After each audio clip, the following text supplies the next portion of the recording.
Hi, I'm Pauline Field, and this is your daily video on how to retire happily.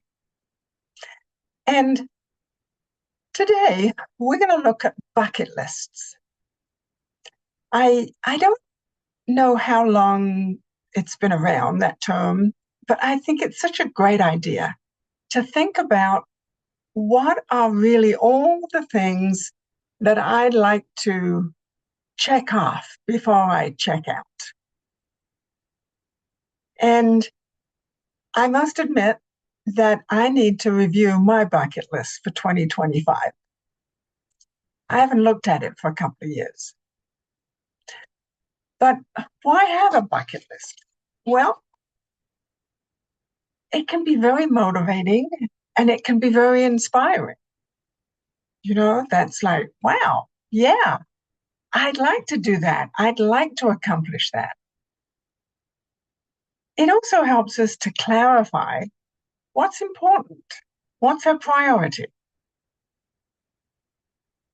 And, it can encourage us to have a diverse and meaningful adventures in our lives and create more of a sense of fulfillment, particularly when we accomplish one of those and cross it off of our list.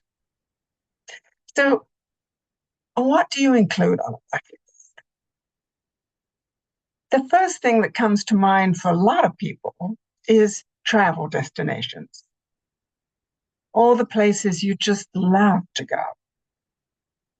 So, if you want to travel, that would be a good place to start, to look and see, where do you want to go? A client of mine has said what's on her bucket list is to visit all of the national parks in the US. Sounds pretty great. On that note, one of the things that was on my bucket list that I've crossed off was to see all 50 states of the United States. And I have all 50 of them. Then there's skill development. Have you always wanted to learn a particular language or just any old language? Or to really learn how to play that guitar that you've had sitting, gathering dust? Or to get that book published that's been sitting there that you haven't been sure whether it really is worth publishing or even getting it written? What about some new adventure or challenge? Maybe running a marathon, hiking a particular trail, climbing a particular mountain.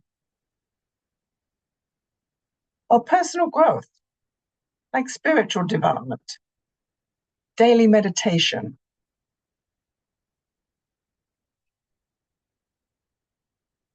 How about something about relationships? So, a couple of tips for creating and achieving things on your bucket list is to start with an intention. What really, why have a bucket list? Decide for yourself why you want a bucket list. And then when you've put some things on the list, what do you want to do in this coming year? Ideally, a bucket list will have things that will take many years to accomplish. So pick out something that you just want to do this year. And I highly recommend that you also figure out how you're going to document this journey with photos, videos, creating an album, an online album, maybe even a video, kind of like a documentary of your trips. So whatever it is, I hope you will document it. So have fun creating your bucket list. And if you want to share them, I'd be delighted. I'd love to hear what's on your list. So enjoy and have some laughs while you're doing it. And I hope this inspires you. So thanks for being here, and I look forward to seeing you tomorrow.